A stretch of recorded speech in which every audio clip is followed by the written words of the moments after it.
Subscribe कीजिए कुंडलिनी जागरण को और प्रेस कीजिए बेल आइकन को, जिससे कि आपको मिल सके हमारी लेटेस्ट वीडियो सबसे पहले। अब जो जगदम्बा का चक्र है उसकी वजह से जब पकड़ जाता है तो मनुष्य जो है वो निंदा हो जाता है, डरपोक हो जाता है, उसको भय सा रहता है, वो हर समय डरता है कैसे भाषण दें, क्या बोले, किससे क्या कहें, मुझे तो डर लगता है, मैं नहीं कह सकता।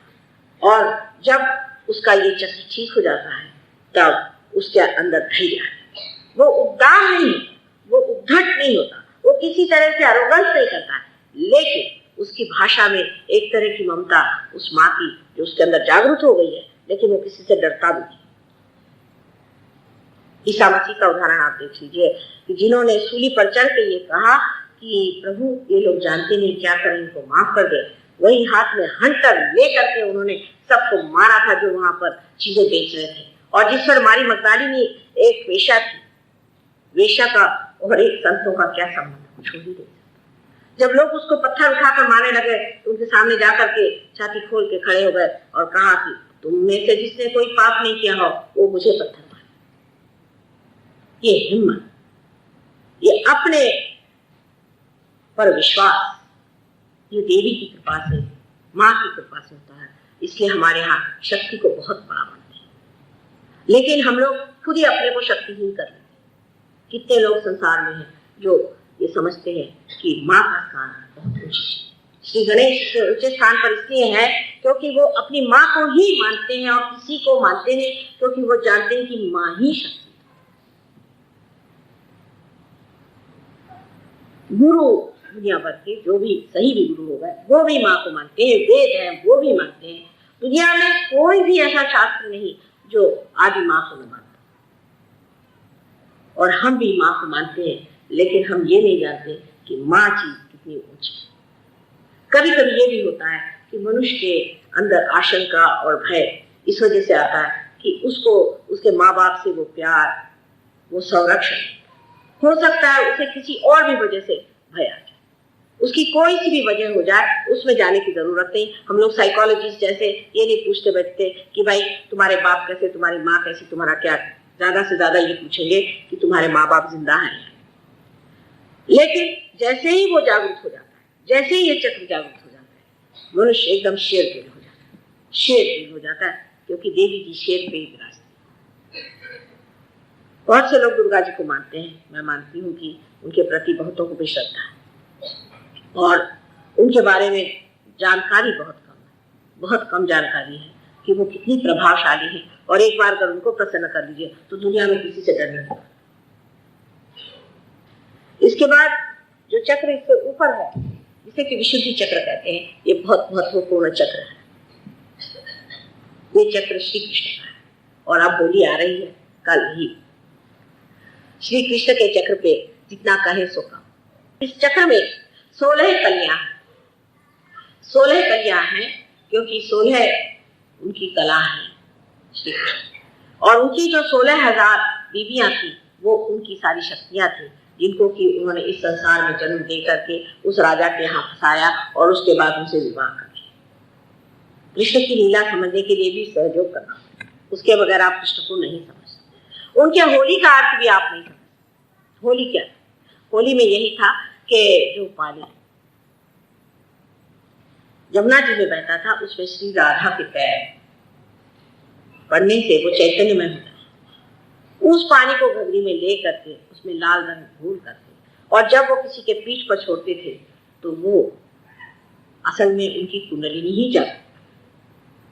उन्होंने जब बचपन में जो कुछ उनकी लीलाएं की सब में सहयोग किया। उस वक्त कोई ऐसे हॉल नहीं बने हुए थे, ऐसे परमात्मा को खोजने वाले लोग नहीं थे, कोई इस तरह की व्यवस्था नहीं थी, ऐसे यंत्र नहीं थे। ये तो सब अब देन हो गई है अपने साइंस की, जिसको हम इस्तेमाल कर सकते हैं। उस वक्त उन्होंने जो लीलाएं करी वो सब लीला सिर्फ सहयोग।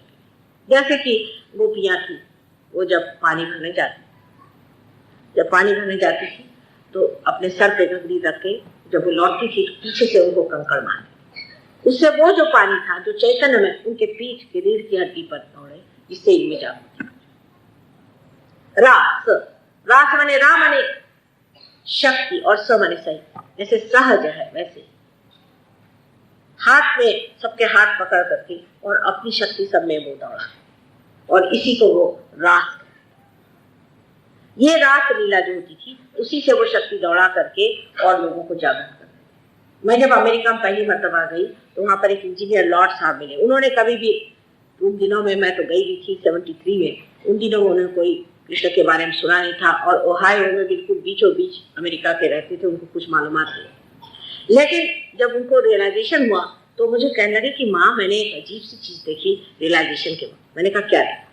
कहने लगे मैंने देखा कि बहुत से हम लोग बच्चे खेल रहे हैं और एक बड़ा प्रदीप लड़का है, इसका रंग थोड़ा सांवला है लेकिन बड़ा प्रदीप्त है, और वो हम लोग का पिरामिड बनाकर हमारे ऊपर चढ़ गया, और ऊपर में एक लकड़ी, एक मिट्टी का घड़ा रखा हुआ था, पॉट रखा हुआ था, उसको उसने अपने हाथ की एक लकड़ी से तोड़ा और वो हमारे सबके ऊपर धर धर धर देखिए बहने, और बहने लगते ही हमारे अंदर एकदम चैतन्य आने लगा।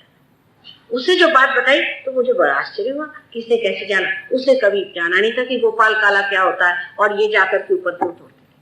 यही उनकी लीला थी जिससे वो सबके सहस्त्रार पर चढ़ के और वहां से वो पानी तोड़ते थे, जिससे सबके ऊपर धर धर धर धर पानी नीचे आ जाए, जिससे लोग जागृत हो जाए। उनकी सारी लीलाएं जितनी थी सब सहयोग की थी, और उन्होंने जो कृषि की है इसीलिए उनको कृष्ण कहा। उन्होंने जो कृषि की है वही आज बढ़ करके आप लोगों के रूप में मेरे सामने आज वो तैयार चीज आई हुई है, जिसको कि उसके फल का देना मेरे लिए बात है, मुझे देना ही हो। ऐसे कृष्ण के बारे में क्या कहें और कितनी बातें।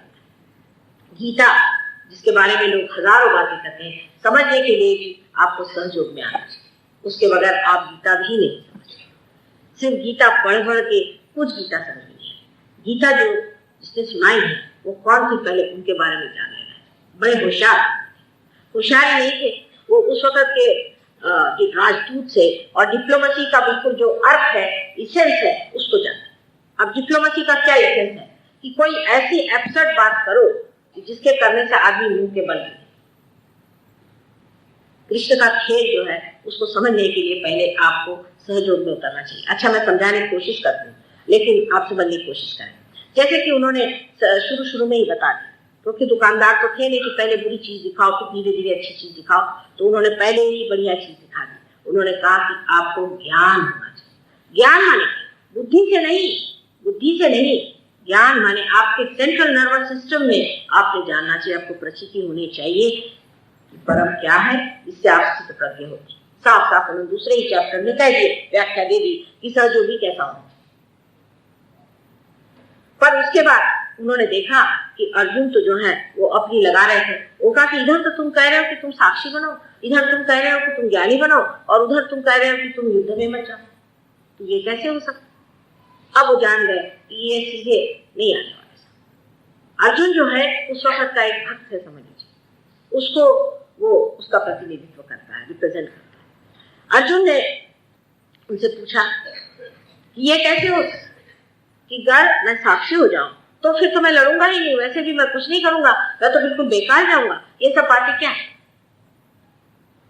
सो कृष्ण ने कहा अब इनको सीधी तरीके से समझाने से नहीं होगा, उल्टी तरीके से समझा। तो पहली चीज उन्होंने जो बताई वो बताई बहुत मजे तरीके से, कर्म कि बेटे तुम कर्म करते रहो और सब कर्म परमात्मा के चरण में डालो।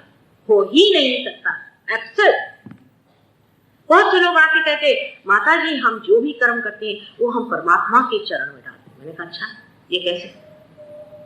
फिर आप कर्म ही नहीं करते, अगर आप परमात्मा के चरण में डालते तो आप ऐसा क्यों कहते हैं कि मैं जो कर्म करता हूं? इस तरह की हमारे अंदर अपने बारे में एक भ्रांति, मिथ हम लोग बना लेते हैं कि हम तो भाई जो भी करते हैं हम परमात्मा के चरणों में डालते। लेकिन कुछ ऐसे सियाने लोग हैं जो आके कहते माँ हम तो सोचते थे कि मैं परमात्मा के चरणों में डालता हूं, पर होता नहीं, कोई न कोई गड़बड़। सो कृष्ण ने क्या कहा? उन्होंने जो बताया एक एब्सर्ड बात बता दी कि आप ऐसा करते रहिए। माने जैसे आप समझ लीजिए कि एक लड़का है वो बैलगाड़ी हाँक रहा है और घोड़ा पीछे रखा है, तो बाप आया बाहर, उसने कहा बेटे क्या कर रहे हो? कर ले मैं तो गाड़ी हाँक रहा हूँ। उनका भाई घोड़ा सामने करो तब गाड़ी हाँकेंगे। नहीं कहा मैं तो गाड़ी हाँकूंगा। हाँकते रहो, घोड़े पे चित्र